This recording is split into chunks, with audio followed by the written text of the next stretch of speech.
Internet est une grande ville. Il y a de beaux quartiers, mais aussi des ruelles obscures.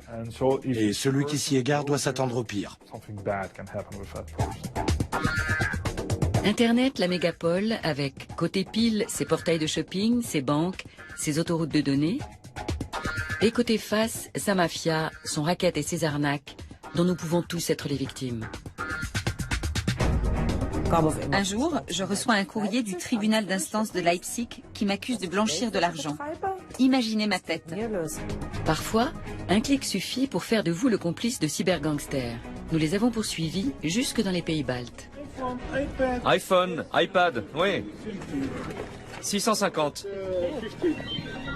Des experts ont déclaré la guerre aux escrocs du net. Les enquêteurs du FBI et des polices judiciaires européennes, comme le BKA en Allemagne, traquent ces cybergangsters dans les moindres recoins de la planète virtuelle. Mais ils sont particulièrement difficiles à démasquer et à attraper dans le monde réel. Une nouvelle variation du crime organisé est apparue sur Internet. Vous avez maintenant des groupes disséminés dans le monde qui se mettent en réseau et qui planifient et organisent leur attaque ensemble.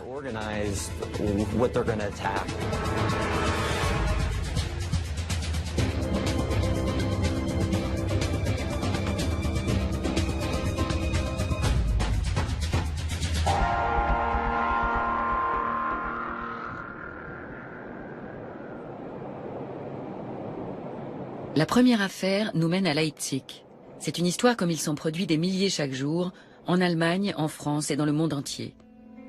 Ursula H., 67 ans, n'a qu'une minuscule retraite pour vivre. À la recherche d'un revenu d'appoint, elle tente sa chance sur Internet. Je vais sur meinestadt.de et là je trouve une rubrique Petit boulot à 600 €. Je clique et l'adresse d'un certain Franco Martini apparaît. Un Italien, ça ne me disait trop rien, mais je décide d'essayer. Je lui écris que je suis intéressée par un petit job à 600 € et lui demande ce qu'il faut faire.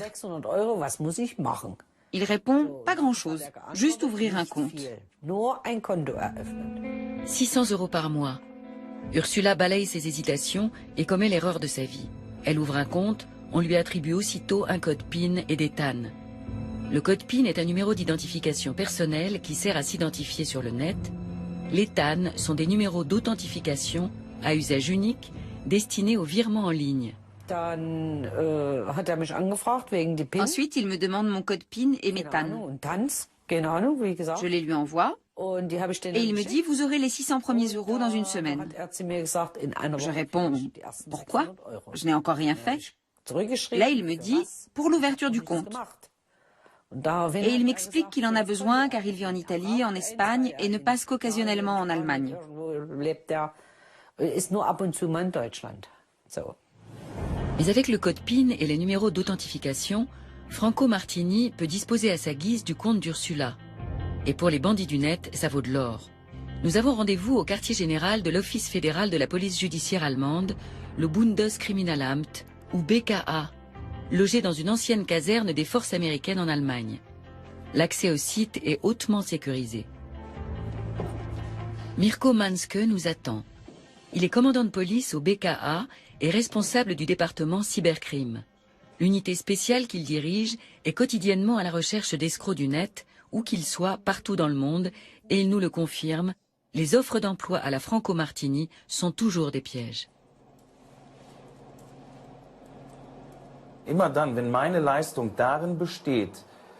Je me méfie toujours quand la prestation consiste à faire pour un autre, en mon nom, avec mes propres papiers d'identité, mon propre compte, ma propre adresse, quelque chose que cette personne pourrait aussi bien faire elle-même. Là, toutes mes alarmes s'allument. Parallèlement à ces ouvertures de compte, Franco Martini propose des produits à des prix imbattables sur le net. Il fait payer ses clients à la commande et ne les livre jamais. Ils sont des milliers à tomber dans le panneau. Mirko Manske connaît ce scénario. Les escrocs comme Martini se couvrent pour que la piste ne mène jamais directement à eux le jour où l'arnaque sera découverte. Pour cela, les criminels utilisent de plus en plus de mules, les money mules comme ils les appellent.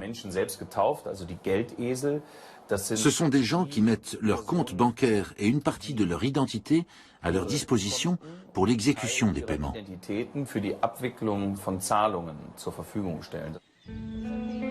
Durant 3 jours, c'est sur le compte d'Ursula que les clients de la boutique en ligne de Franco Martini versent leur règlement. L'escroc, qui a toutes les clés pour y accéder, transfère aussitôt l'argent ailleurs. Un jour, je reçois un courrier du tribunal d'instance de Leipzig qui m'accuse de blanchir de l'argent. Je ne comprenais rien à ce qui m'arrivait. Alors je suis allée voir ma fille et je lui ai tout raconté. Au début, j'avais tellement honte d'avoir fait une telle bêtise que je voulais m'en sortir seule. Mais c'est impossible. C'est déjà trop tard. Peu après, la justice rend son verdict. Ursula ne peut même pas se défendre car il n'y a pas d'audience. Elle est condamnée à une amende de 2250 €. Elle n'y comprend rien.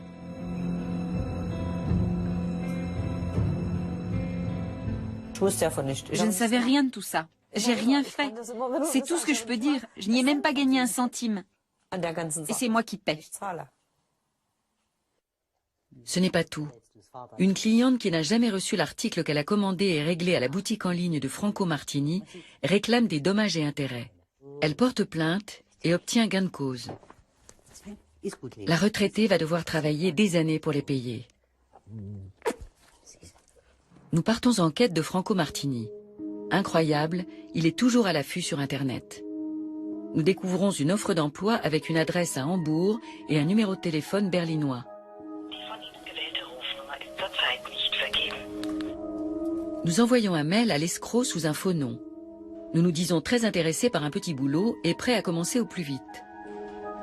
2 jours plus tard, réponse de Martini. Nous avons le job. Félicitations. Il nous demande d'ouvrir un compte et de lui transmettre notre code PIN et nos TAN. Nous créons le compte, mais lui donnons de faux numéros. Martini réagit. Il ne trouve pas ça drôle du tout. Son ton se durcit. Oh pardon, c'est une erreur. Nous proposons de passer en personne, lui remettre notre code PIN et nos numéros de transaction. Il répond qu'il est en Sardaigne pour raisons professionnelles et que sa patience a des limites. Oh, quel heureux hasard, notre fille y part la semaine prochaine. Sa réponse est lapidaire, je n'ai pas le temps. Nous lui révélons que nous sommes journalistes et lui proposons une interview anonyme. Quelques minutes plus tard, son adresse e-mail devient introuvable. Martini a disparu dans l'océan des données numériques.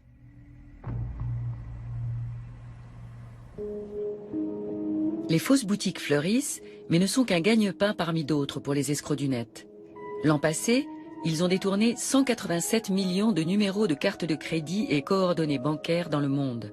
Elles leur servent surtout à acheter du matériel électronique high-tech. Notre deuxième affaire démarre elle aussi à Leipzig. Là encore, elle se répète chaque jour sur toute la planète.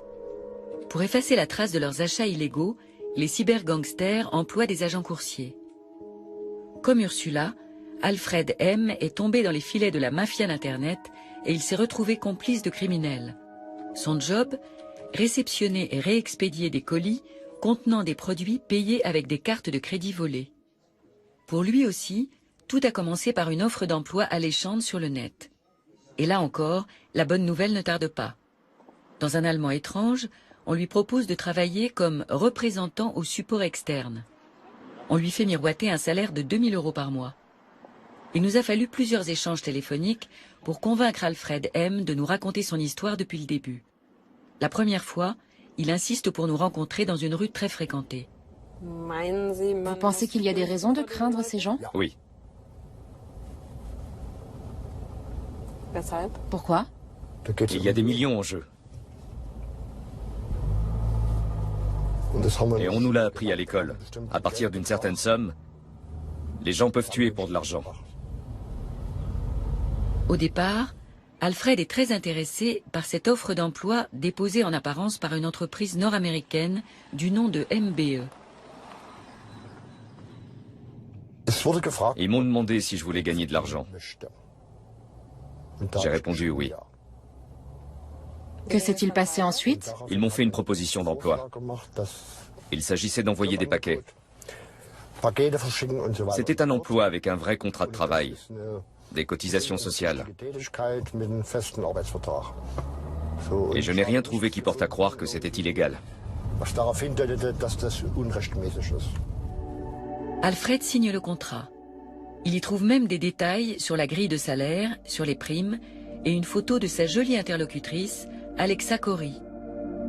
Le commandant Mansk nous explique que ces agents coursiers ont un rôle essentiel dans le jeu des cybercriminels.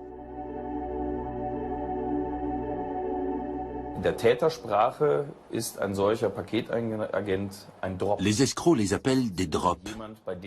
Ce sont des personnes chez lesquelles l'on peut déposer, dropper des choses. Ils s'en servent notamment pour acheter des produits coûteux sur de grands portails Internet, le plus souvent de l'électronique ou des vêtements, à l'aide de cartes de crédit acquises illégalement ou de données bancaires obtenues par espionnage informatique. C'est à ces agents qu'ils font livrer leurs commandes. L'employeur présumé, MBE, Mailboxes, etc., est un réseau américain de services postaux qui compte 1400 franchisés dans le monde. Alexa Corey est l'interlocutrice d'Alfred M. et un certain Paul Aragon a signé le contrat au nom de MBE. Nous appelons le siège social de la maison mère à San Diego. Merci de votre appel à MBE, une filiale d'UPS. Que puis-je faire pour vous? Bonjour, c'est Sabrina Zaun. J'appelle d'Allemagne, j'aimerais parler à Paul Aragon. Je suis désolée, vous vous êtes trompé de numéro. Personne ne porte ce nom ici. Ou Alexa Corey? Non plus. San Diego nous répond que ce groupe n'a jamais publié d'annonce pour recruter des agents coursiers. Mais personne ne souhaite s'exprimer officiellement à ce sujet. MBE Allemagne prend quand même position. Ils nous disent savoir que l'on recherche sur Internet des agents coursiers pour le compte de MBE, mais ils insistent, ces offres peu sérieuses n'ont rien à voir avec le système de franchise MBE. Les escrocs ont manifestement usurpé l'identité de l'entreprise sur le web. Ils ont copié à la perfection son nom, son adresse et son site. Ne parlant pas anglais, Alfred M. n'appelle pas MBE, ni aux États-Unis, ni en Allemagne. Pourquoi le ferait-il d'ailleurs? Via Internet, tout marche comme sur des roulettes. On lui livre les colis chez lui chaque jour. Il s'agit d'articles électroniques le plus souvent. Et presque au même moment, son employeur lui envoie par mail le contenu exact des colis, ainsi que des bordereaux d'expédition. Comme on le lui a demandé, Alfred M. emballe plusieurs paquets dans un grand carton sur lequel il colle la nouvelle adresse. Ensuite, de célèbres agences de coursiers passent les prendre. Alfred se souvient que 80% des colis partaient pour l'Estonie.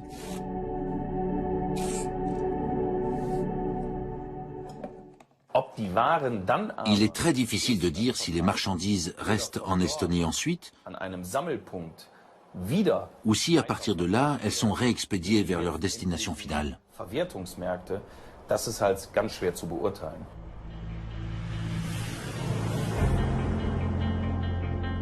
Nous nous envolons pour Tallinn, la capitale estonienne. L'Estonie est le pays le plus au nord des Balkans. Nous contactons Vladimir, un white hat qui nous a été recommandé sur un forum internet à la limite de la légalité. Les white hats, les chapeaux blancs, sont des pirates informatiques censés faire un usage positif de leur savoir et ne pas enfreindre les lois. Vladimir ne veut surtout pas être identifiable. Dans quelle mesure pouvons-nous lui faire confiance? Le caméraman reste à bonne distance.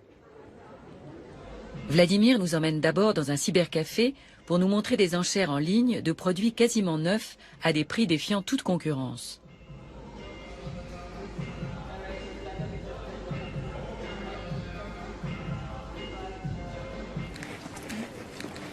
Il nous conduit ensuite aux environs de la gare de Tallinn. Les voies sont bordées de halls abritant diverses boutiques. On y vend des accessoires pour les derniers téléphones portables à la moitié du prix officiel.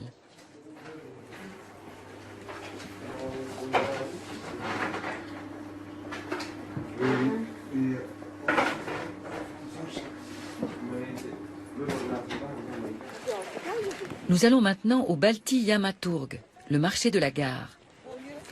On y trouve aussi bien des aliments, des antiquités et des reliques de guerre que des produits high-tech.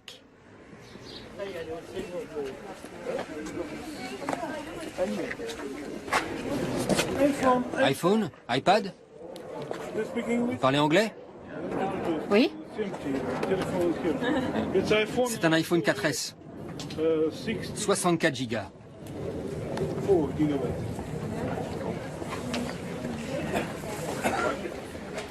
Il coûte 650 €. En Allemagne, ce smartphone vaut au moins 850 € neuf. 650.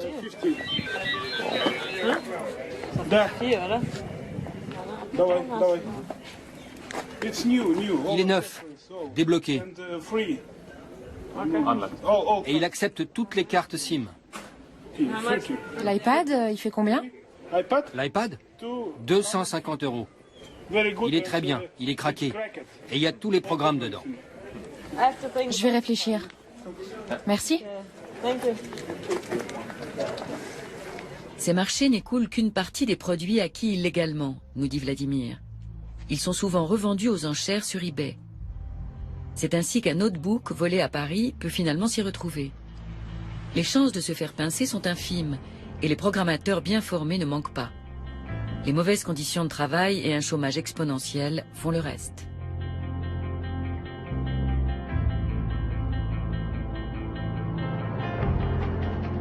Alfred nous a transmis les adresses auxquelles il expédiait les colis. Toutes se trouvent dans la même région. Nous prenons la route, curieux mais un peu anxieux. Pour assurer notre sécurité, nous nous tournons vers la police estonienne. Nous sollicitons l'aide de Dimitri Roudakov, le spécialiste des escroqueries à la carte de crédit et des agents coursiers.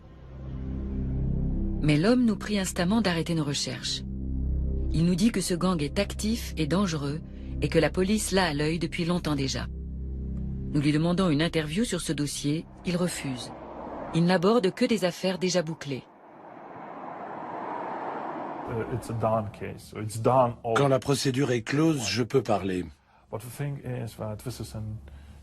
Mais quand une affaire est en cours, nous ne pouvons rien dire, ni officiellement ni officieusement. C'est comme si elle n'existait pas. Officiellement, les coursiers receleurs de colis n'existent pas en Estonie. À défaut d'informations, nous repartons avec une parabole. Internet, c'est comme une ville. Vous allez dans une rue, il y a des rues bien éclairées, surveillées par la police, où l'on peut circuler sans danger. Vous pouvez vous y balader, faire les boutiques, y passer du temps, dépenser de l'argent. Mais comme dans toute ville, et Internet est une véritable métropole, il y a aussi des ruelles obscures. Et s'y aventurer n'est pas sans risque. Celui qui s'y égare doit s'attendre au pire.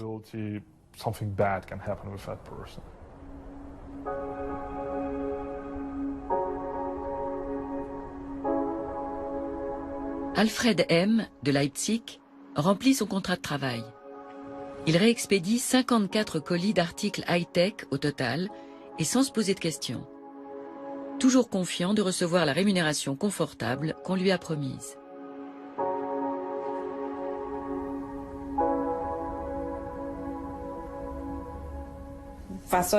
Combien deviez-vous être payé pour cela? Pour chaque colis traité et étiqueté, 25 €. Vous auriez dû recevoir combien d'argent alors? J'aurais dû toucher autour de 3 000 € pour mon travail. Et combien avez-vous eu réellement? Je n'ai jamais rien reçu de cet argent, malgré mon mail de relance. Au lieu de cela, il reçoit un jour un courrier le sommant de payer ou de renvoyer la marchandise. L'Allemand tombe des nues. Les escrocs n'ont pas seulement utilisé son adresse comme boîte à lettres, ils ont également passé des commandes en son nom. Les entreprises lésées réclament des dommages et intérêts. J'ai écrit à Rewe et Kitcong que c'était une affaire de cybercriminalité et que je n'avais pas de quoi payer actuellement. Où aurais-je trouvé l'argent? Je ne peux pas payer. Alfred affirme n'avoir rien commandé. Mais en mars 2012, le parquet le condamne à une amende de 50 fois un taux journalier de 10 €. Et les frais du procès sont à sa charge.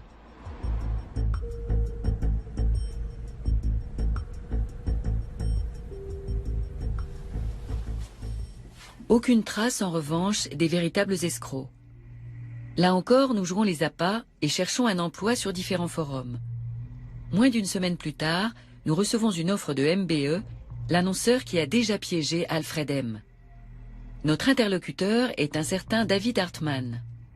C'est un emploi dans le domaine de l'aiguillage et du transport d'électroménager. Il ne requiert aucune connaissance ni aptitude particulière. Nous exprimons notre intérêt. Au bout de 24 heures, nous recevons un contrat de travail par mail. Il est plus sophistiqué que celui d'Alfred M. Tout y est détaillé. Les perspectives professionnelles, les congés, la couverture sociale et même le taux d'imposition.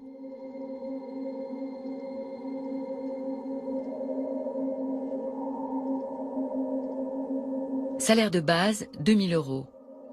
Les différentes tâches à accomplir sont décrites sous forme de schéma. Le troisième volet du contrat est un questionnaire très détaillé. On nous demande une photo d'identité et différentes informations personnelles. Adresse, numéro fiscal, coordonnées bancaires et même copie du permis de conduire. On n'en avait pas réclamé autant à Alfred M. à l'époque. Ces escrocs sont bien curieux. Plus vous livrez d'informations sur vous, plus il leur est facile d'usurper votre identité sur Internet, d'agir en votre nom et de se faire passer pour vous.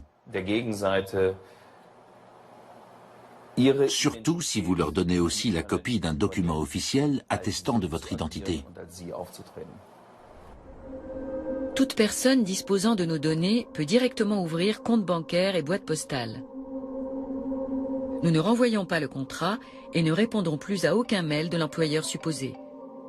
Quelques jours plus tard, notre banque nous appelle. Sabrina Zaun.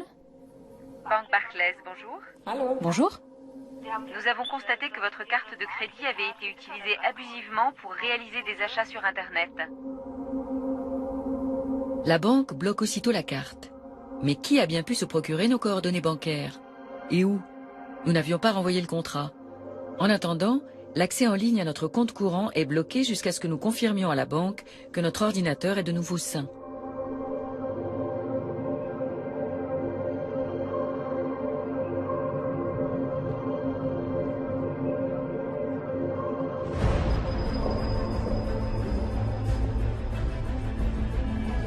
Nous nous en remettons à Bernhard Breuil. Il est de ces experts qui passent leur temps à chasser et éliminer virus informatiques, vers et chevaux de Troie.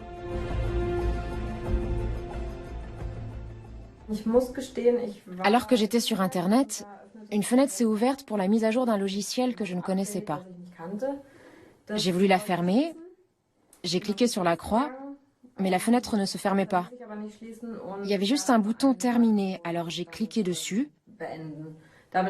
J'ai bien l'impression d'avoir téléchargé quelque chose sans le vouloir. Et je dois dire que ça me fait un peu peur. Je vous propose de faire un scan approfondi avec un antivirus qui s'appelle Kaspersky. La fenêtre sur laquelle vous êtes tombé peut vous avoir transmis un parasite. Avons-nous un cheval de Troie sur l'ordinateur? Un cheval de Troie est un programme d'espionnage qui permet de subtiliser des mots de passe. En utilisant ces logiciels, les escrocs voient sur quelle touche nous tapons, quel caractère ou quel chiffre nous utilisons.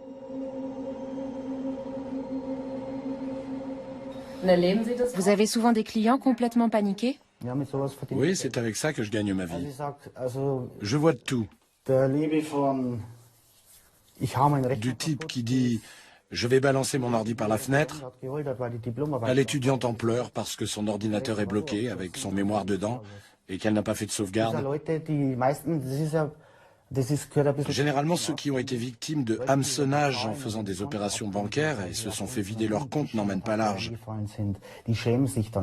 Ils veulent juste qu'on leur nettoie tout ça discrètement. Je vois ça souvent chez des personnes d'un certain âge. Bernhard Breuil trouve 5 dangereux chevaux de Troie, dont certains déguisés en logiciels de sécurité. L'expert doit sauvegarder toutes nos données, puis réinitialiser le PC. Il lui faudra plusieurs heures pour éradiquer ces parasites. En revanche, ces programmes d'espionnage sont faciles à glisser dans un ordinateur. Démonstration avec Mirko Manske de la police judiciaire allemande. En quelques clics, c'est fait.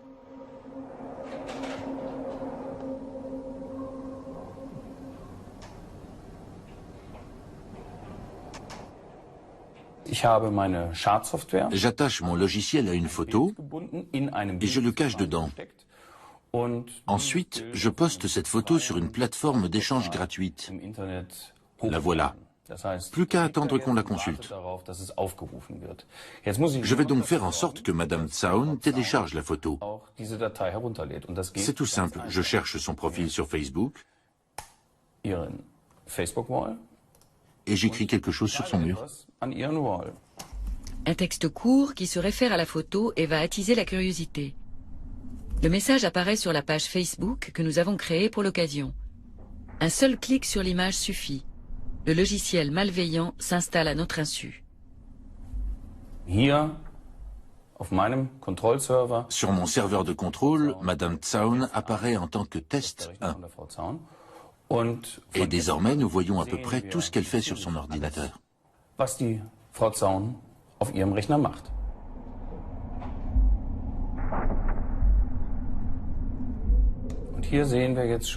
Ici, nous voyons qu'elle s'apprête à faire une opération bancaire en ligne. Voici son login, puis son mot de passe avec un espace entre. Je visualise chacune des touches sur lesquelles elle tape.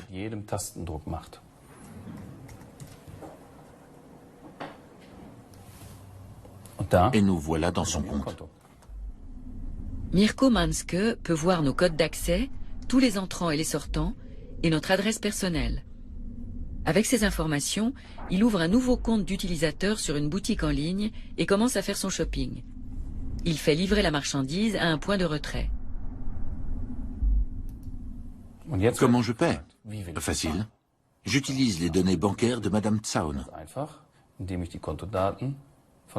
Je les ai eues sans qu'elle ait fait quoi que ce soit, sinon se connecter une fois pour une opération bancaire en ligne, après que j'ai implanté un cheval de Troie sur son PC. Avec cela, l'escroc peut faire bien plus encore que de simples achats en ligne. Je peux aussi chercher des dossiers spécifiques sur son disque dur. Je peux accéder au répertoire de son ordinateur, regarder son dossier photo, transférer des photos de son poste sur le mien. Je peux aussi entendre ce qu'elle écoute avec les enceintes de son ordinateur. Je peux allumer et éteindre sa webcam et l'orienter plus ou moins. Vous voyez, il n'y a quasiment plus de limites.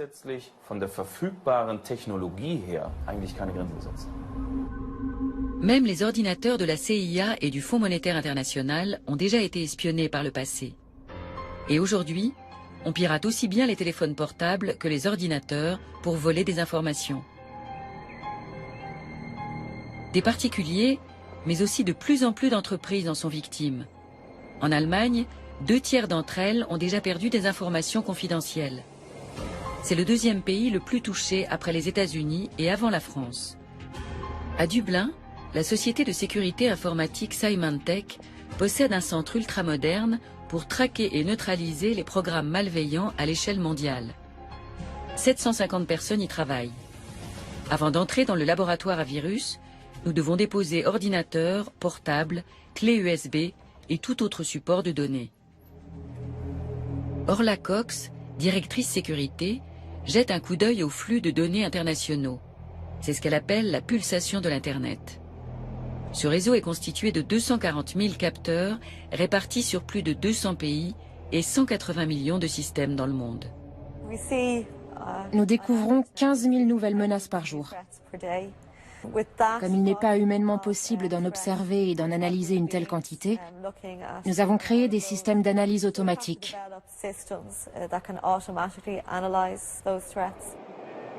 En 2011, les spécialistes ont découvert 403 millions de logiciels malveillants et éviter 5,5 milliards d'attaques de ces programmes. Il y a des logiciels malveillants que nous ne pouvons pas analyser automatiquement. Ils sont tellement perfectionnés qu'ils se maintiennent en sommeil et ne se déclenchent pas tant que l'environnement est surveillé. Dans ce cas, nous procédons à une rétro-analyse des menaces. Nous ouvrons le code source, nous le parcourons et nous tentons de découvrir ce que vise le programme. Quand un danger sérieux apparaît, les clients sont protégés automatiquement par des mises à jour. Le cas échéant, le FBI ou les autorités concernées en sont informés. Symantec réalise chaque année une étude des menaces et les résultats sont stupéfiants. En 2011, nous avons encore constaté une hausse considérable des cyberattaques.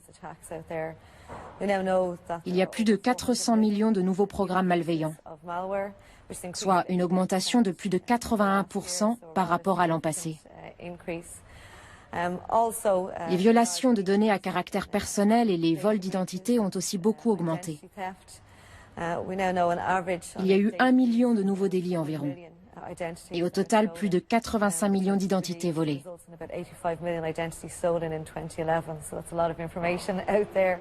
L'Allemagne est particulièrement touchée.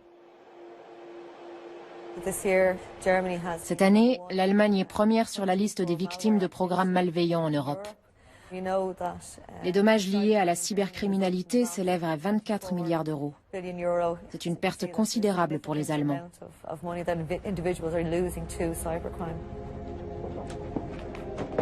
Au niveau mondial, le coût atteignait 284 milliards d'euros l'an dernier. Un montant supérieur aux recettes du trafic de la marijuana, de la cocaïne et de l'héroïne réunies. Soudain, l'atmosphère devient grave chez notre expert en sécurité informatique. Les spécialistes scrutent leurs moniteurs l'air inquiet. Un nouveau problème?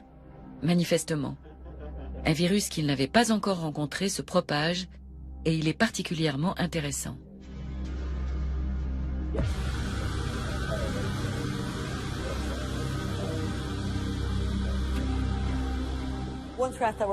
L'un des logiciels que nous observons et analysons en ce moment s'appelle Flashback.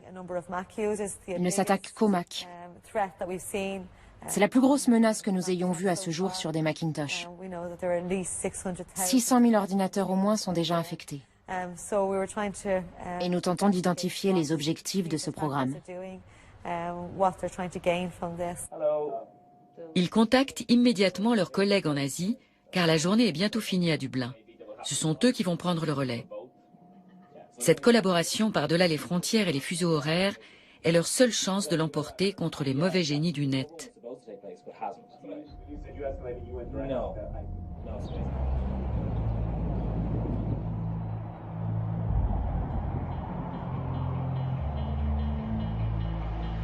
Nos cyber-enquêteurs de la PJ allemande, Mirko Manske, et son adjoint Stefan Mettin, rendent régulièrement visite à leurs collègues du Secret Service et du FBI.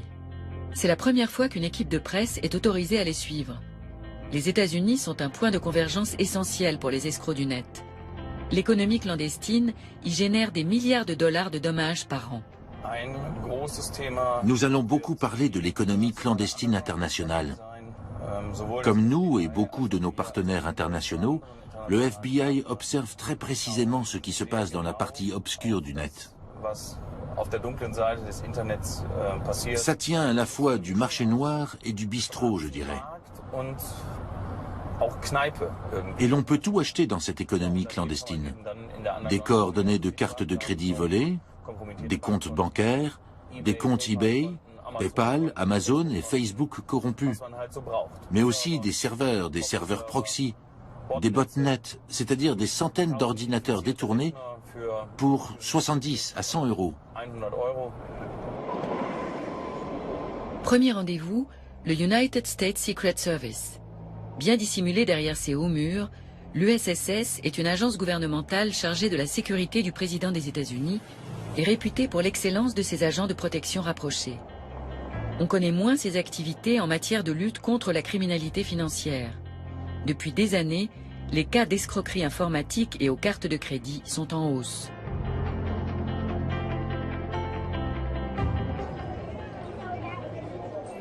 La croissance fulgurante de la cyberéconomie souterraine en Europe créait bien des difficultés aux enquêteurs. En l'espace d'un an, ils ont répertorié plus de 70 000 fournisseurs différents et plus de 44 millions de messages sur des serveurs clandestins. Sur les 10 plus grands escrocs du net, 6 vendent des cartes de crédit piratées et sont en réseau sur l'ensemble du globe.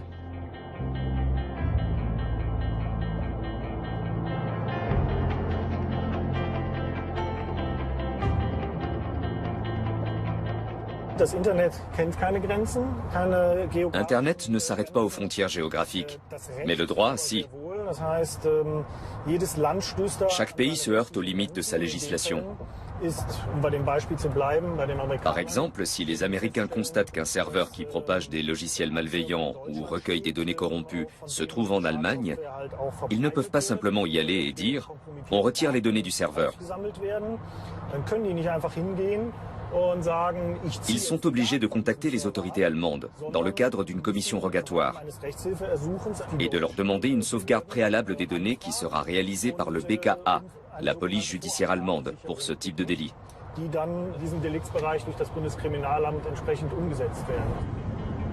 C'est une nouvelle génération de menaces qui pèse sur les internautes.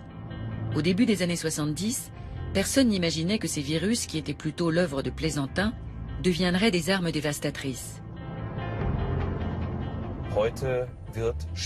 Aujourd'hui, on développe des logiciels malveillants pour faire de l'argent. Nous n'avons plus affaire aux programmateurs eux-mêmes, mais à des clients de ces programmateurs qui utilisent de manière frauduleuse ou criminelle les logiciels qu'ils ont créés.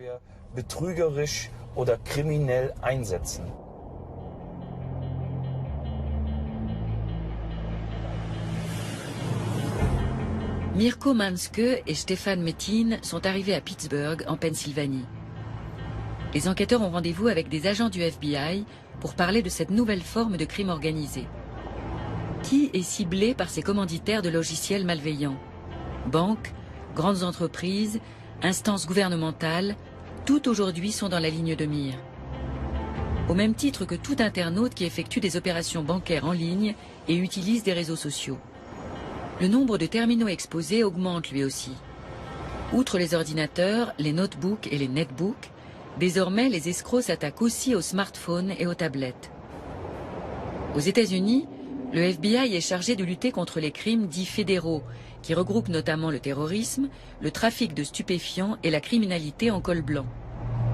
Mirko Manske et Stefan Metin ont rendez-vous avec l'agent spécial J. Keith Mularski, le spécialiste de la cybercriminalité.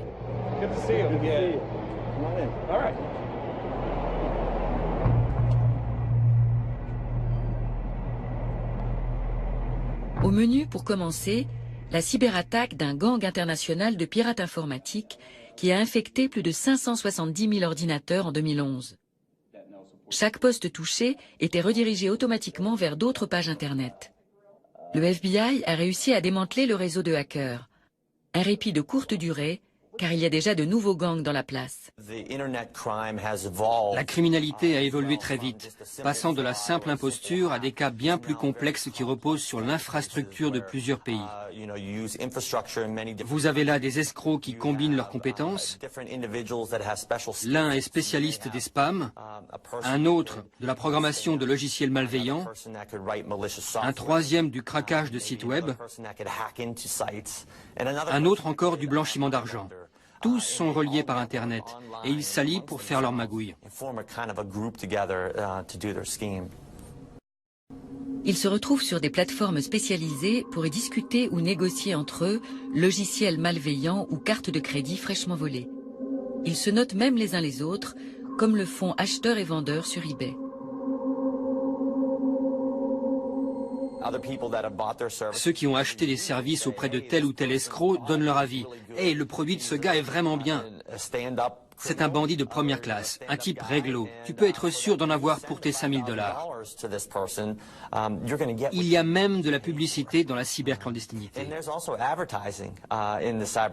Si vous voulez sortir du lot parmi 20 gars qui vendent des cartes corrompues, il faut faire de la pub, comme dans le business réel. Sur l'Internet des criminels, tout est comme dans le vrai monde des affaires. il y a des vendeurs, des fabricants, des prestataires de services. C'est un marché juteux, mondial et 100% anonyme. Les enquêteurs ne peuvent confondre les gangsters que si ces derniers commettent une erreur. Alors, Mirko Manske et ses collègues guettent patiemment les ratages des bandits qu'ils attirent en se faisant passer pour des escrocs. Ils tentent de gagner leur confiance en chattant avec eux.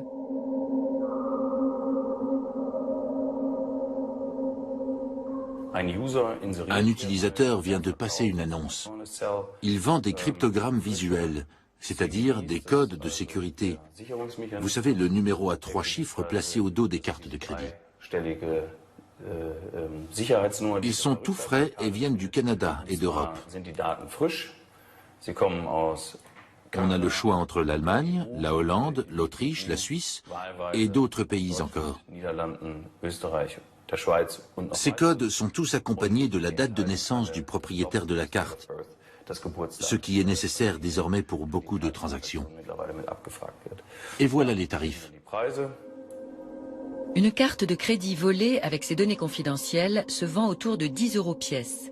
Si Mirko Manske les achète par lot, il aura même droit à un tarif dégressif. Le commissaire allemand prend contact avec le vendeur. En général, cela se fait via des chats gratuits. Je commence par lui dire qu'il est un escroc.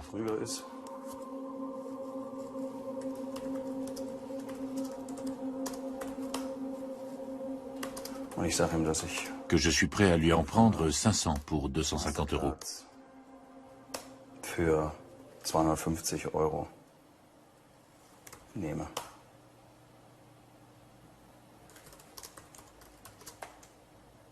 Ah, ok. 500 pour 500.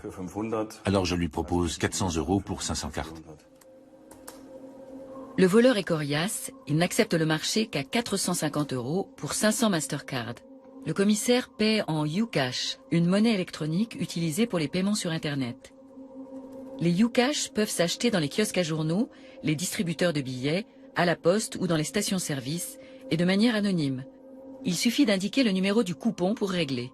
Le vendeur exige un prépaiement de 50% du montant. L'enquêteur paie. L'escroc respectera-t-il le marché conclu?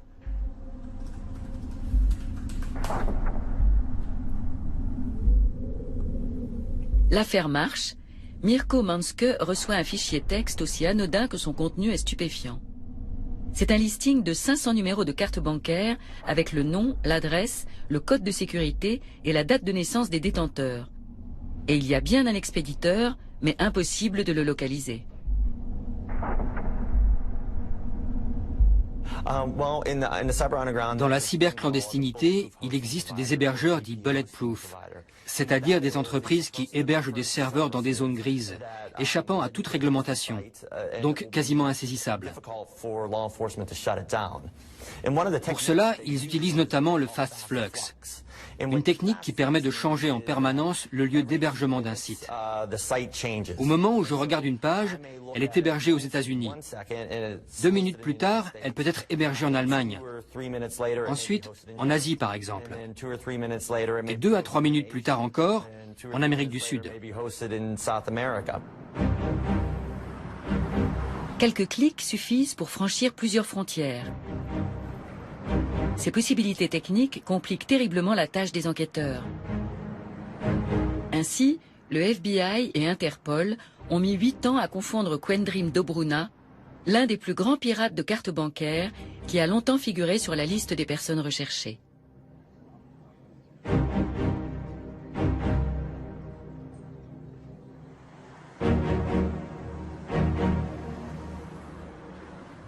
Un jour, victime de quelques minutes d'inattention, Dobruna se connecte sur Internet en oubliant de masquer son identité. Le Bundeskriminalamt s'en aperçoit et réagit aussitôt. La police prend d'assaut l'appartement qui abrite l'ordinateur. Quendrim Dobruna est arrêté puis extradé vers les États-Unis.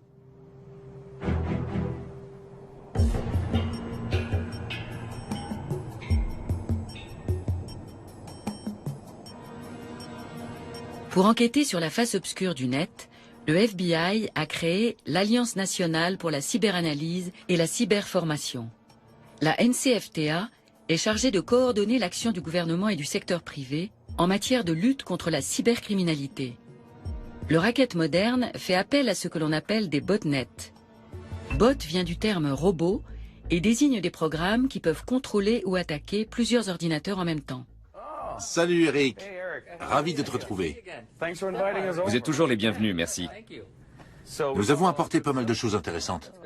Parfait, regardons ça. Les botnets, ces réseaux d'ordinateurs contrôlés par des pirates à l'insu de leurs utilisateurs, font surgir du néant des armées cybernétiques capables de paralyser les sites web d'administration ou d'entreprise. L'Allemagne est numéro 2 en Europe pour le nombre d'ordinateurs aux mains de botnet masters. Ces réseaux font l'objet d'âpres négociations.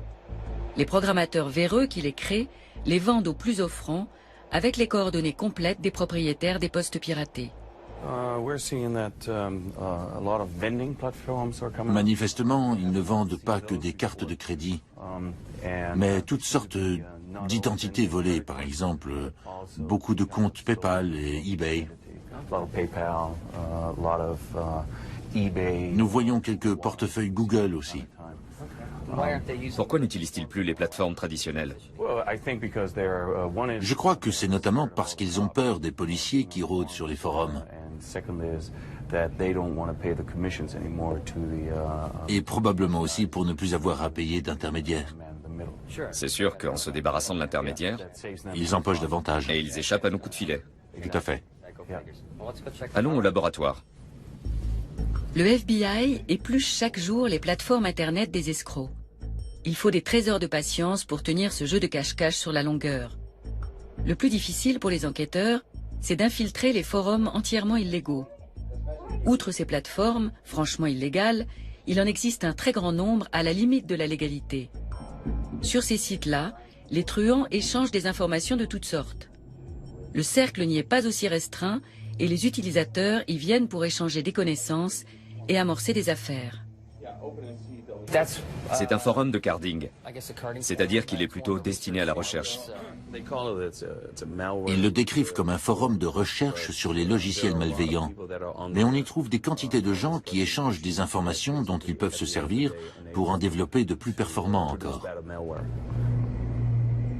Et ce n'est pas tout. C'est aussi une plateforme sur laquelle des clients fortunés peuvent recruter quantité de programmateurs de talent.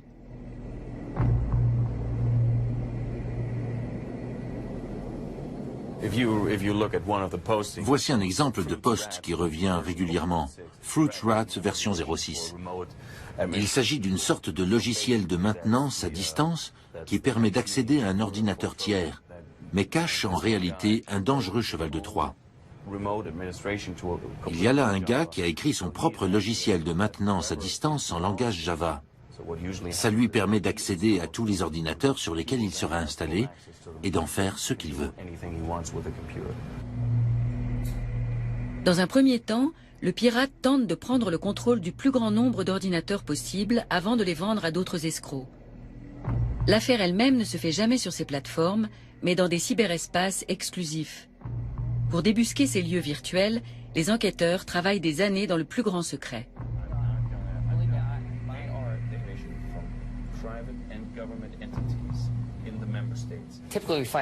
Généralement, ce sont nos méthodes d'investigation habituelles qui nous mettent sur la piste de ces forums d'escrocs.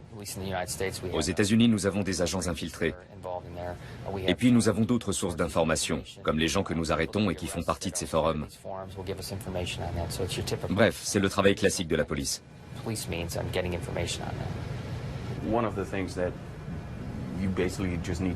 C'est essentiel d'écouter ce que disent les escrocs. Leurs échanges vous mèneront naturellement à ces forums. Cela dit, c'est une chose d'être là, c'en est une autre de comprendre de quoi il est question. Souvent, les affaires véreuses ne se font pas sur le forum. Il ne sert qu'à établir un contact pour les ventes de cartes de crédit, par exemple. Ensuite, l'acheteur et le vendeur passent de la plateforme à un service de messagerie instantanée, comme ICQ, Skype ou Jabber, pour s'échanger des informations directement. Ça leur permet de nous échapper, car ils savent bien qu'il y a des policiers à l'affût qui cherchent à les coincer.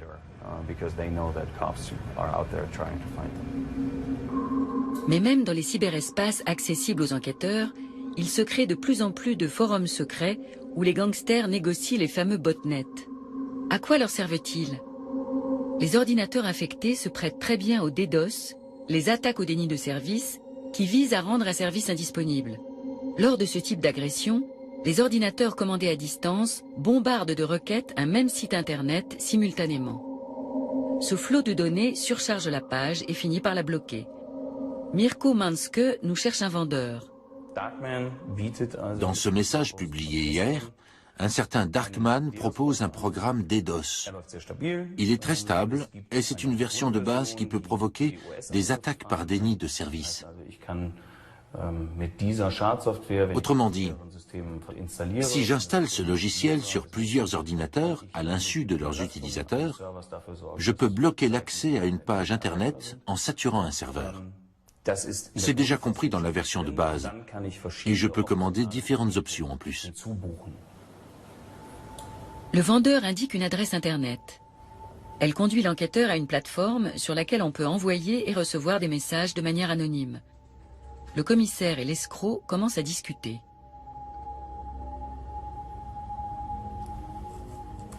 Je commence par lui demander s'il parle allemand. Il parle allemand.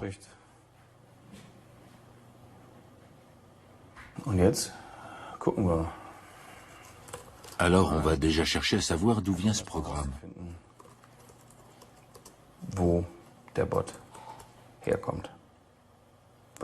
Car si c'est un vendeur qui se contente de commercialiser le logiciel d'un autre, c'est moins intéressant que quelqu'un qui code lui-même.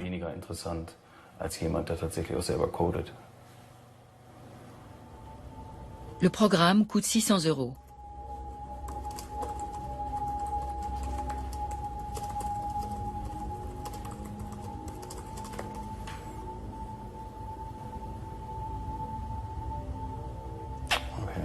Ok, il ne se dévoile pas vraiment. Ok.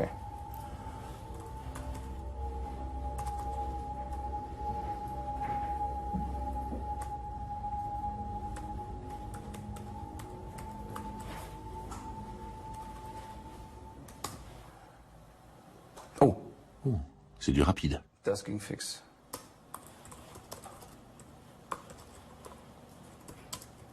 So, jetzt gucken wir mal. Voyons ça.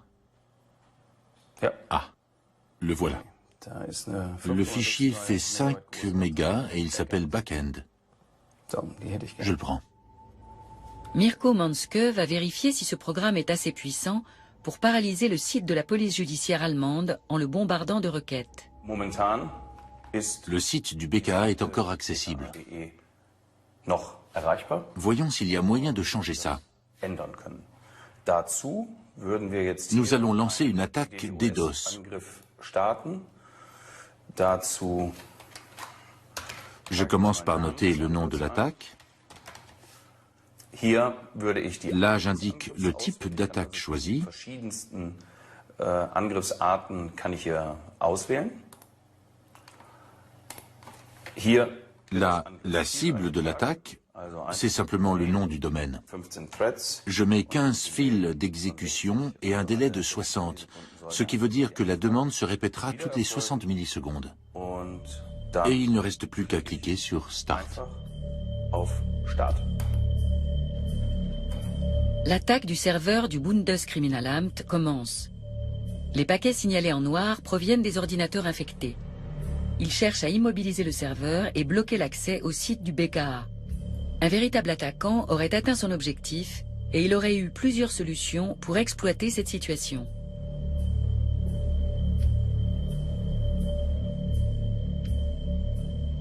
Etwas, was wir sehr häufig Nous rencontrons très souvent des cas de raquettes numériques. wo jetzt nach einem solchen Après une attaque comme celle-là, les escrocs contactent le webmaster ou le propriétaire du site et lui disent wir haben jetzt « On a réussi à bloquer l'accès à ton site pendant une demi-heure. wenn du willst, dass das Si tu ne veux pas que ça se reproduise, il faut t'assurer contre ça ou nous acheter une solution qui te protégera à l'avenir contre ce genre d'attaque. vor solchen Angriffen schützt. Et ça coûte tant. Und das kostet dann eben einen Betrag X. Tiens, c'est intéressant. Tout à l'heure, vous m'avez demandé si l'on pouvait interrompre l'attaque. Je l'ai fait, mais les bots ne font pas ce que je leur ai demandé. Heureusement, dans ce cas, il s'agit d'un simple essai dans un cadre restreint.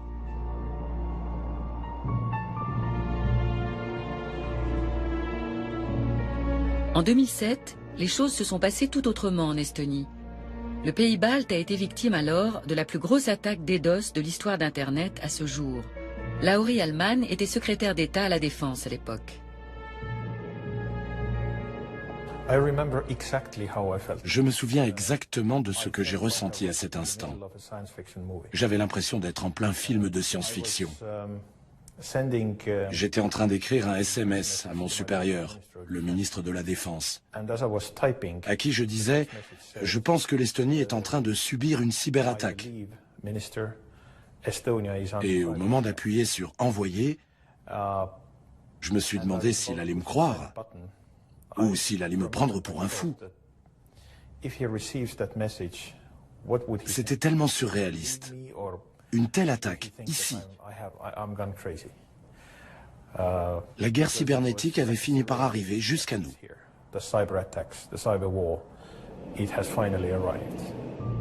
Les effets de cette cyberagression sont dévastateurs. Les banques, les administrations, les médias et même les hôpitaux sont touchés.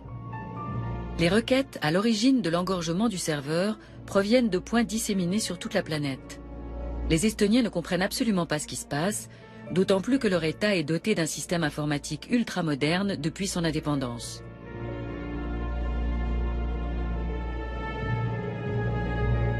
Le moment le plus critique est arrivé quand les attaques ont commencé à toucher les opérations bancaires. En Estonie, 98% ou plus des transactions bancaires se font via Internet. Alors passe encore que des gens n'accèdent plus à la page web du gouvernement. Soyons honnêtes, personne ne le fait ou très peu de gens. Mais s'ils n'ont plus accès à leur argent, c'est plus grave. Les Estoniens descendent dans la rue. Des magasins sont pillés, de graves affrontements ont lieu entre la police et les casseurs.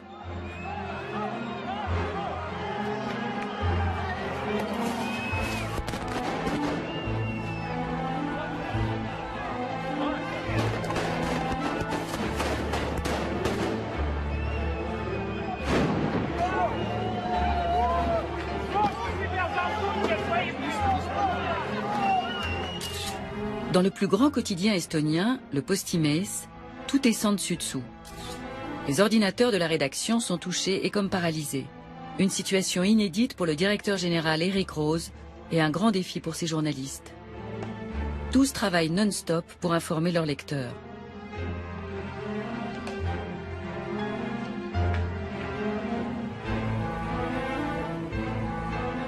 On devient assez émotif quand on se sait attaquer. Je pense que l'on ressent à peu près la même chose que Bruce Willis dans le film Die Hard 4, Retour en enfer, qui décrit une situation identique. Le journal continue de paraître. Outre les magasins victimes de pillages, les banques essuient les plus grosses pertes. Les banques, le secteur des télécommunications et les agences gouvernementales y ont vraiment perdu. Pour eux, le manque à gagner s'élevait à plusieurs millions d'euros. Mais jusqu'ici, les banques préfèrent taire l'ampleur des dégâts. Nous avons rendez-vous avec le chef de la sécurité de la banque SEB. Une attaque comme celle-là pourrait-elle se reproduire? Absolument. Les attaques de ce type peuvent se reproduire à tout moment. La question n'est pas tant de savoir si, mais quand elles vont avoir lieu. Les motivations des attaquants ne sont pas forcément politiques. Elles peuvent être économiques ou d'un autre ordre. Mais ce type d'agression est très facile à mettre en œuvre et il y en aura forcément d'autres. Reste à savoir quand. D'où l'attaque provenait-elle? Était-elle l'œuvre d'un individu ou l'action concertée d'un groupe? Ces questions ne sont pas encore toutes élucidées. En revanche, il est clair que cette offensive a servi d'avertissement pour tous. Je pense que nous devons garder ce type de scénario en mémoire. À mon avis, quand la prochaine grande guerre éclatera, les premières attaques ne seront pas le fait d'unités spéciales, ni de l'armée de l'air. Elles se feront via Internet.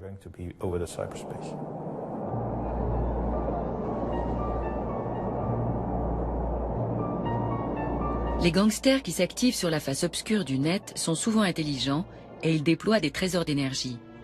Des organismes d'enquête comme le BKA ou le FBI ont développé de nouvelles stratégies pour découvrir leur tour de passe-passe, et cela commence à payer. En juin 2012, un groupe de truands qui œuvrait à l'échelle mondiale a pu être démantelé. C'était la première fois que l'économie souterraine se faisait battre avec ses propres armes. 24 pirates d'Internet sont soupçonnés d'appartenir à un réseau d'escrocs à la carte bancaire que le FBI vient de démanteler. Selon les autorités, ce coup de filet mené aux États-Unis, en Europe, en Asie et en Australie est la plus grosse opération policière contre des cybercriminels à ce jour. Le gang détenait les codes de 411 000 cartes de crédit piratées. Voici comment le FBI est parvenu à les piéger. Nous avons administré l'un de ces forums pendant 2 ans. Durant cette période, nous avons beaucoup appris sur leur façon d'opérer et sur ce qu'il fallait savoir pour administrer ces plateformes. Nous avons bien profité aussi du fait qu'ils se faisaient régulièrement la guerre entre eux ou entre forums et se pirataient mutuellement. Souvent, ils publiaient tout cela sur des sites ouverts à tous. Cela nous a permis temporairement de voir de près comment tout cela fonctionnait. Et ça nous a été fort utile. Le FBI a retiré sa plateforme de la toile au moment des arrestations. Depuis, l'ancienne page d'accueil du forum Carder Profit est tapissée de ses emblèmes. Cette enquête a permis pour la première fois d'en savoir plus sur ces escrocs totalement anonymes jusque-là. Voici l'un des accusés, tout juste sorti de la salle d'audience. Il s'agit de Mir Islam, 18 ans, connu sur Internet sous le nom de Josh the God. Mir Islam vit dans le Bronx new-yorkais. Ses parents sont originaires du Pakistan. Lors de son arrestation, il détenait les numéros et coordonnées de 50 000 cartes de crédit. C'est un policier infiltré qui l'a débusqué.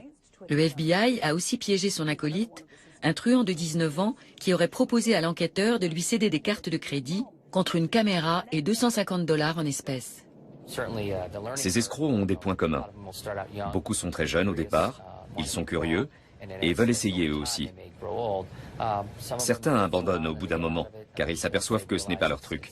Mais d'autres gagnent tellement d'argent qu'ils continuent et sont même très enclins à transmettre leurs connaissances. Le FBI estime que ce démantèlement a permis d'éviter jusqu'à 200 millions de dollars de dommages et de protéger au moins 400 000 victimes potentielles. Les arrestations ont été opérées dans 13 pays différents, dont l'Allemagne.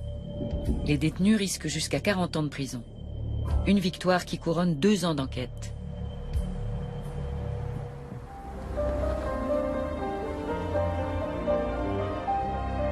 Dans le cas d'Ursula aussi, 2 ans ont passé. Alors qu'elle cherchait un revenu d'appoint pour arrondir sa maigre retraite, elle est tombée sur Franco Martini, un escroc qui lui a fait ouvrir un compte bancaire à son nom. Un compte dont il se servait pour blanchir l'argent tiré de ses escroqueries sur Internet. Quand l'arnaque a été découverte, Ursula a été considérée comme agent financier et condamnée à une amende de 2 250 €.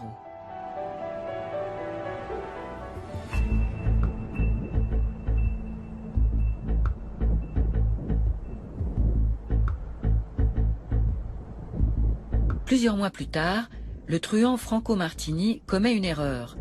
Durant quelques secondes, il se connecte à Internet sans cacher son identité. La PJ allemande est avertie et peut enfin identifier Martini et sa bande. S'ensuivent des perquisitions dans toute l'Allemagne. Les 170 policiers engagés arrêtent 8 personnes. Parmi eux, Carvan M, alias Franco Martini, le cerveau de la bande, âgé de 22 ans et domicilié à Essen, ainsi qu'un certain Ahmed D. Tous deux sont mis en détention provisoire. Dès que nous l'apprenons, nous nous rendons chez Ursula pour lui transmettre la nouvelle. Je suis KO là, mais de joie. Enfin de la lumière au bout du tunnel. Parce que franchement, tous les mois, je me disais, C'est à cause de toi que je verse plus de la moitié de mon salaire au tribunal, ordure.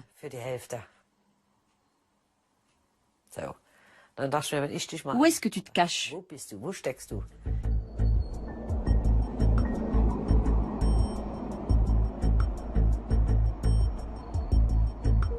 Le procès s'ouvre le 13 juillet 2012 au tribunal d'instance d'Augsbourg. C'est la première grande procédure judiciaire contre des cybercriminels en Allemagne. Les 4 principaux accusés sont inculpés d'escroquerie en bande organisée, de menaces et d'incitation à la violence physique. Carvan M, alias Franco Martini, est amené par la police. Ses complices et lui auraient dérobé plus d'1 million d'euros via 187 fausses boutiques en ligne. Ursula est là, elle aussi. Vraiment, je ne comprends pas comment il peut se comporter ainsi. Comme s'il n'avait rien fait de mal. Ça me reste coincé en travers de la gorge. Le procès doit durer 14 jours. Les avocats de la défense sont venus de loin.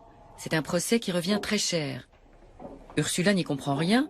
Elle a été condamnée par simple ordonnance pénale. Elle n'a eu ni procès, ni possibilité de présenter sa défense. Je n'ai eu droit à rien. Pas de juge, pas d'avocat. Je n'ai pas pu me défendre, ils m'ont condamné. Et je paie pour des truands pareils. J'arrive pas à y croire. Il faut que je me calme. Je vais exploser. Le procès met très longtemps à démarrer. L'avocat de Carvan M demande à ce que l'audience soit transférée à Essen, sa ville d'origine. Refusé. Puis il demande un procès conforme au droit pénal spécial applicable aux mineurs. Le juge refuse à nouveau. Sur ce, l'avocat de Carvan M dépose son mandat. La lecture de l'acte d'accusation doit être reportée. Ursula, qui espérait qu'enfin justice serait rendue, est déçue par tous ces délais. La stratégie de Carvan M irrite aussi les 2 procureurs. Nous-mêmes, nous espérions obtenir davantage d'informations. À ce propos, c'est un groupement privé autoproclamé Comité de vigilance qui aurait fourni à la PJ allemande l'indice déterminant pour passer de la piste de Franco Martini à celle du fameux Carvan M.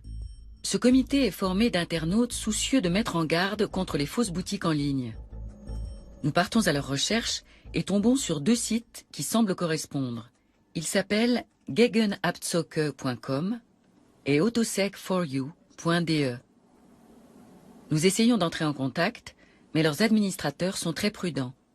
Des cybergangsters les ont attaqués plusieurs fois avec des logiciels malveillants et les ont menacés.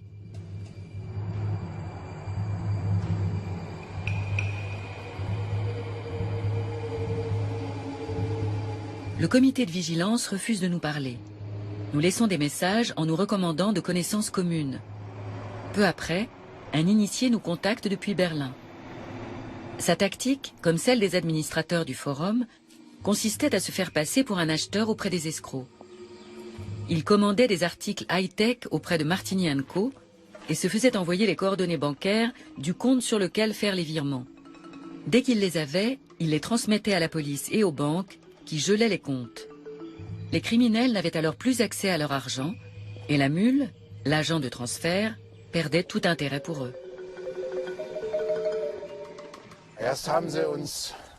Ils ont commencé par nous traiter de tous les noms. Ils intervenaient sur différents forums, chez nous et ailleurs, sous des noms comme Ha-Ha-Ha, Der-Ha-Ha et Der-Ha-Ha-Ha. Ils nous disaient, vous pouvez balancer tous les comptes que vous voulez, on en a encore 400 dans la manche. Sur le forum, un escroc qui s'appelle Der-Ha-Ha annonce qu'il est parti en vacances aux Caraïbes pour 7 jours, mais que 40 nouveaux postulants ont répondu à son offre d'emploi pendant ce temps. Mais soudain, le ton change.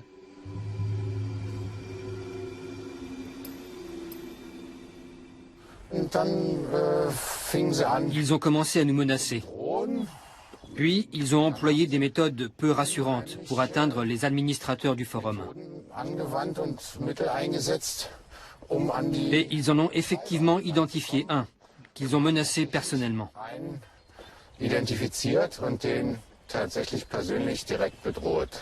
De quelle façon? Ils lui ont dit à quoi il ressemblait, où il habitait, comment il s'appelait, et qu'il lancerait la mafia libanaise à ses trousses s'il n'arrêtait pas immédiatement de bloquer les comptes. Et il ne plaisantait pas. Derhaha écrit « Tu m'as coûté un paquet d'argent. Des gars de la mafia libanaise rôdent près de chez toi et n'attendent qu'un mot de moi. Je ne suis pas un haha du genre rigolo. Je peux être violent et imprévisible. »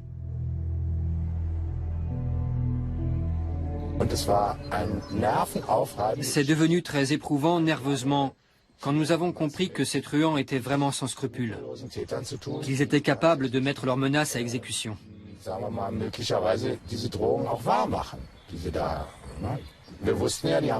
Nous savions qu'ils avaient empoché des millions et qu'ils n'auraient aucun mal à trouver un casseur pour nous tabasser, moyennant quelques centaines ou milliers d'euros.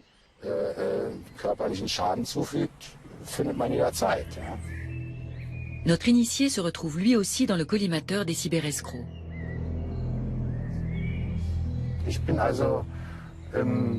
En juin, je vais passer le contrôle technique. Le technicien monte la voiture sur le pont et commence à passer son tournevis le long de la tôle pour détecter des points de rouille. Soudain, derrière l'aile droite et le réservoir d'essence, il aperçoit un gros paquet noir aimanté et un câble qui en sort. Et là, tous les gars de l'atelier s'enfuient en criant « Une bombe !» On l'a décroché, il y avait une petite boîte dessous et une antenne.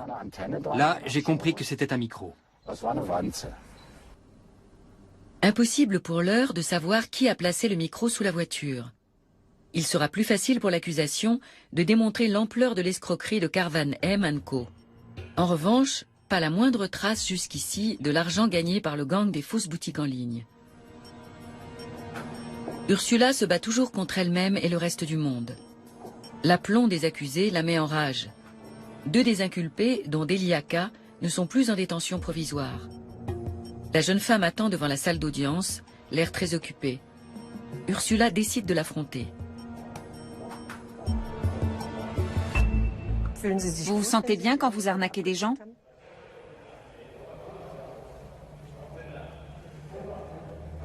Certainement. Ça se voit. La femme ne réagit pas. Ursula se sent humiliée, mais elle prend son courage à 2 mains pour demander des explications à l'autre accusé. Vous vous sentez bien quand vous arnaquez des gens? Ça vous fait du bien? Absolument pas. Pourquoi avez-vous fait ça?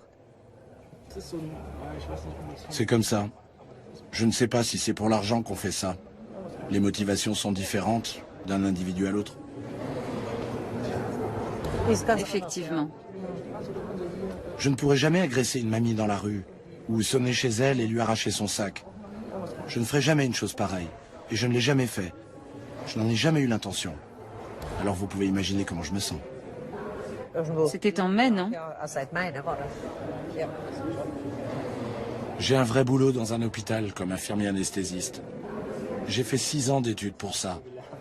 Vous pensez que je serais prêt à risquer de perdre tout ça? Des regrets bien trop tardifs. Il ne pourrait jamais voler le sac à main d'une vieille dame, c'est pourtant ce qu'il a fait. À plusieurs reprises, il a trompé des personnes de bonne foi, comme Ursula.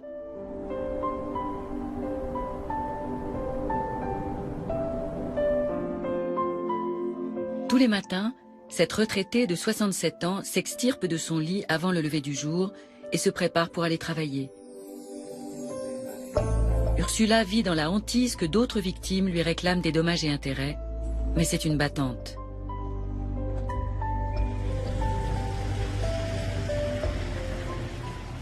À 4 heures, je me lève, je fais ma toilette, je bois mon café, et à 5h30, je m'en vais.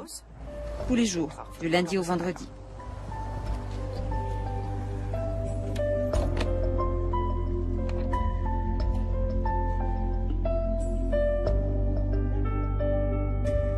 Le procès d'Augsbourg s'étale sur 8 semaines. Nicolas R, Delia K et Ahmed D passent aux aveux. Seul le chef du gang, Karvan M, reste muet. Le jugement est prononcé le 21 août. Beliaka, 30 ans, est condamné à 1 an et demi de détention avec sursis. Nicolas R écope de 2 ans avec sursis et Ahmed D de 4 années de détention.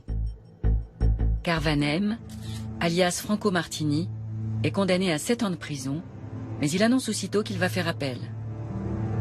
Ces peines sévères ont pour but de montrer aux cybercriminels qu'ils n'échapperont pas à la justice, mais aussi d'encourager les victimes à porter plainte. Cela suffira-t-il à stopper la folie des fausses boutiques en ligne? En suivant une information reçue d'un anonyme, nous tombons sur 8 nouveaux magasins du même type dont les prix défient toute concurrence. Nous y achetons un appareil photo. A priori, nous pouvons payer à réception. Mais on nous demande finalement un prépaiement sous le prétexte de tentatives d'escroquerie trop nombreuses ces derniers temps. Nous virons l'argent et n'entendons plus parler du vendeur. Et l'appareil pourtant payé, nous l'attendons toujours.